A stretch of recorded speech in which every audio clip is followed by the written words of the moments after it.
कौमी धारे में शामिल होने वाले 6 माओवादियों के सरकर्दा रहनुमाओं ने सेक्रेटरिएट में वजीर आला रेवंत रेड्डी से मुलाकात की। वजीर आला से मुलाकात करने वालों में देवजी मल्लाराजी रेड्डी, चंद्रना और सुजातक्का और दीगर शामिल हैं। जराये के मुताबिक इस मौके पर इन्होंने मुख्तलिफ उमूर पर तबादले ख्याल किया।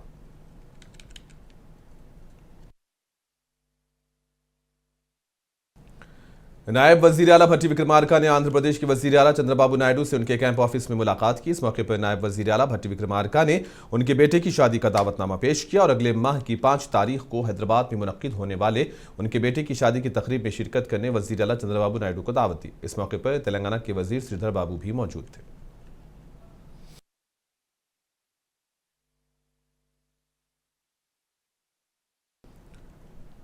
कुल हिंद मजलिस इत्तेहादुल मुस्लिमीन की जानिब से माह रमजान जुमा के मौके पर दूसरा जलसा यौमुल कुरान जामा मस्जिद चौक में मुनक्किद हुआ। इस जलसे से रुकने पार्लियामेंट व AIMIM के सदर बैरिस्टर ओवैसी ने खिताब करते हुए कहा कि यह अल्लाह का फजल व करम है कि अल्लाह ने हमें माह रमजान अता किया। इस महीने में अल्लाह ताला शैतान को जंजीरों से जकड़ देता है और जहन्नुम के दरवाजे बंद कर दिए जाते हैं। इन्होंने मुसलमानों पर जोर दिया कि वो कुरान व हदीस की बताए तालीमात पर अमल करें। उन्होंने वालिदैन की खिदमत करने और इस महीने में अल्लाह ताला को राजी करने मुसलमानों पर जोर दिया।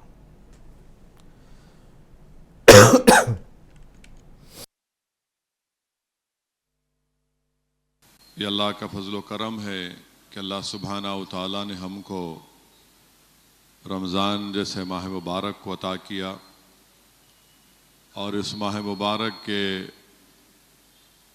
शुरुआत से इसके आने से अल्लाह सुब्हाना व तआला शैतान को जंजीरों से जकड़ देता है,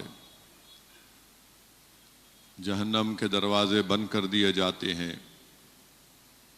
इस माह मुबारक में कुरान करीम को नाजिल किया गया और हदीस शरीफ में आया कि जुमे का दिन था और अल्लाह के रसूल सल्लल्लाहु अलैहि वसल्लम मिंबर शरीफ पर अपना पहला कदम रखते हैं और आमीन कहते हैं, दूसरा कदम मुबारक रखते हैं, आमीन कहते हैं और इसी तरह तीसरा मर्तबा भी आपने आमीन कहा। बाद में सहाबा कराम ने पूछा, या रसूलुल्लाह सल्लल्लाहु अलैहि वसल्लम आपने 3 मरतबा आमीन क्यों कहा? तो रहमतुल आलमीन सल्लल्लाहु अलैहि वसल्लम ने फरमाया कि मैंने 3 मरतबा आमीन इसलिए कहा कि जिब्रील अमी खड़े थे जो सैयदुल पूरे मलाइका हैं और उन्होंने दुआ की कि जिसने अपने बूढ़े माँ बाप को पाया और उनकी खिदमत नहीं की वो तबाह व बर्बाद हो जाए। तो सैयदुल अंबिया ने आमीन कही। दूसरी मर्तबा रहमतुल्लाह अलमीन सल्लल्लाहु अलैहि वसल्लम ने इरशाद फरमाया कि मैंने आमीन इसलिए कहा कि जिस महफिल में मेरा ज़िक्र हो और वहाँ पर लोग मुझ पर दुरूद व सलाम नहीं पढ़ते तो जिब्रील अमीन ने दुआ की कि वो लोग हलाक हो जाएं, तो मैंने आमीन कहा। तो दुरूद व सलाम का नजराना रसूल रहमत सल्लल्लाहु अलैहि वसल्लम पर हम भेजते हैं कि अल्लाहुम्मा सल्लि अला सय्यिदिना मुहम्मदिन अब्दिका रसूलिका नबी उम्मिल आले साहबे सल्लिम। तीसरी मरतबा अल्लाह के रसूल सल्लल्लाहु अलैहि वसल्लम ने इरशाद फरमाया कि जिब्रील अमीन ने दुआ की कि जिसने रमज़ान को पाया और अपनी मग़फ़रत और बख्शिश अल्लाह से नहीं करवाई वो हलाक हो जाए, तो मैंने आमीन कहा। तो मेरे अज़ीज़ दोस्तों और बुज़ुर्गों, ये बहुत ही मुबारक महीना है और हमको और आपको कोशिश करनी चाहिए कि हम अल्लाह सुब्हाना व तआला को राज़ी करें। मरकजी वजीर किशन रेड्डी ने सिकंदराबाद असेंबली हल्के में घर घर जाकर अवाम से मुलाकात की। इस मौके पर उन्होंने अवामी मसाइल से वाकिफियत हासिल की। इस मौके पर किशन रेड्डी ने रियासती हुकूमत पर हैदराबाद में अवामी मसाइल को हल करने में नाकाम होने का इल्ज़ाम लगाया। इन्होंने कहा कि हुकूमत बारिश से कबल नालों से कचरा निकालने में भी नाकाम हो गई है।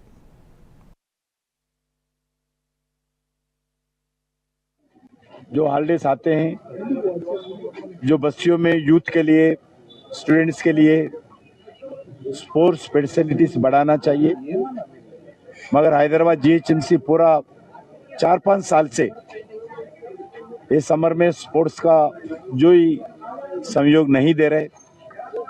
दूसरा ड्रिंकिंग वाटर का क्राइसिस होता है। ड्रिंकिंग वाटर के संबंधित जो 1.5 घंटा से 1.5 घंटा तक मिनिमम पानी अच्छा प्रेशर से देना चाहिए, मगर हैदराबाद में स्थिति नहीं है। हैदराबाद में पॉपुलेशन बढ़ रहे, नए नए कॉलोनीज, नए नए अपार्टमेंट, कंक्रीट जंगल बढ़ रहे, मगर उसका संबंधित जितना पानी बढ़ाना है हैदराबाद के लिए, वो कृष्णा से हो, गोदावरी से हो, पानी बढ़ा रहे नहीं। उनके कारण से हैदराबाद 3 म्युनिसिपल कॉर्पोरेशन किया, 150 डिवीजन, 300 डिवीजन हो गया, 300 डिवीजन हो गया, मगर कोई बजट नहीं बढ़ा, कोई पीने का पानी लाने का व्यवस्था नया नहीं किया है, ट्रांसपोर्ट का व्यवस्था ठीक नहीं है, बसेस भी नहीं बढ़ाया। जितने केंद्र सरकार जो बसेस दिया है वही बढ़ रहे, मगर तेलंगाना सरकार से बसेस खरीद के नया बसेस हैदराबाद में ट्रैफिक के संबंधित इंट्रोड्यूस नहीं किया है। और जो फिर मई जून से जो बरसात आते हैं, अभी से जो स्टॉर्म वाटर लाइन्स में सिल्ट निकालना पड़ेगा, वो भी काम नहीं चल रहे। यही सही समय है वो सिल्ट निकालने का, क्योंकि हैदराबाद में एक बूंद पानी अगर बरसात में आए तो रोड के ऊपर जाते हैं लोगों को। महकमे excise retired employees association excise constable Somiya के अहल खाना की मदद के लिए आगे आई। एसोसिएशन के अरकान ने अपनी 1 दिन की पेंशन 2,80,000 रुपये अतिया देने का ऐलान किया। रियासती वजीर जोपल्ली कृष्णा राव ने सेक्रेटरीट में सोमिया के अहल खाना को इमदाद की रकम हवाले की। इस मौके पर जोपल्ली कृष्णा राव ने मुश्किल वक्त में एक साथी के खानदान की मदद करने पर रिटायर्ड मुलाजमीन की तारीफ की। कहा कि हुकूमत रियासत में गांजा और गैर कानूनी शराब की फरोख्त को आहनी पंजे से कुचल देगी। उन्होंने ये कहा कि महकमे एक्साइज में 2,500 कांस्टेबल्स के तबादले एक हफ्ते के अंदर मुकम्मल कर लिए जाएंगे और इसके बाद दीगर अफसरान के तबादले मरहलेवार किए जाएंगे। इस मौके पर महकमे एक्साइज के ओहदेदार मौजूद थे। సో ఎక్సైజ్ శాఖలో ఉన్నటువంటి వాళ్ళకు ఎవరికి ఇటువంటి ప్రాణాపాయ పరిస్థితి రాకుండా ఉండడం కోసం అందరికీ ఎట్లయితే పోలీస్ డిపార్ట్మెంట్ వెపన్స్ పెడుతుందో వీళ్ళకు కూడా వెపన్స్ ఏర్పాటు చేసి దాని ద్వారా ఈ డ్రగ్స్ను కూడా దాని మూలాలను కూడా వెతికి ఎంత అంటే మిలిటెంట్ టైప్లో ఉండేటువంటి వాళ్ళు ఇటువంటి చేస్తూ ఉంటారో సో వాళ్ళను కూడా ఛేదించి పట్టుకునే అవకాశం ఉంటుంది. ఒకటి ఈ యొక్క డ్రగ్స్ వ్యాపారం చేసేవాడిని అక్కడ ఉన్నటువంటి పోలీసు వాళ్ళు మిలిటరీ పట్టుకొని చేస్తే ఆ యొక్క మిలిటరీకి సంబంధించిన వాళ్ళకి 2 మంది చంపేసింది. అంటే ఎంత లోతుగా ఇది ఆ వేళ్ళునుకున్నది ఆ దుర్ఘటన బట్టి తెలుస్తుంది. అంటే ప్రపంచ స్థాయి నుంచి ఎక్కడెక్కడి నుంచో విదేశాల నుంచి కూడా दिल्ली की रॉस एवेन्यू कोर्ट ने के कविता को दिल्ली एक्साइज पॉलिसी से मुतालिक सीबीआई केस में बरी कर दिया। अदालत के फैसले के बाद के कविता और उनके अहल खाना ने अदालत के बाहर खुशी का इजहार किया। पार्टी जराये के मुताबिक कविता के बेटे आदित्य ने भी इस मौके पर खुशी जाहिर की। इन्होंने कहा कि यह फैसला अदालती निज़ाम पर एतमाद को मजबूत करता है और उनके लिए एक बड़ी राहत है। तेलंगाना जागृति के कारकुनों ने भी अदालत के फैसले को पार्टी और आवाम के लिए मुस्बत खबर करार दिया। अदालत ने कहा कि सीबीआई के पास काफी सबूत नहीं थे और मुलजिमा को किसी जुर्म में कसूरवार नहीं ठहराया जा सकता।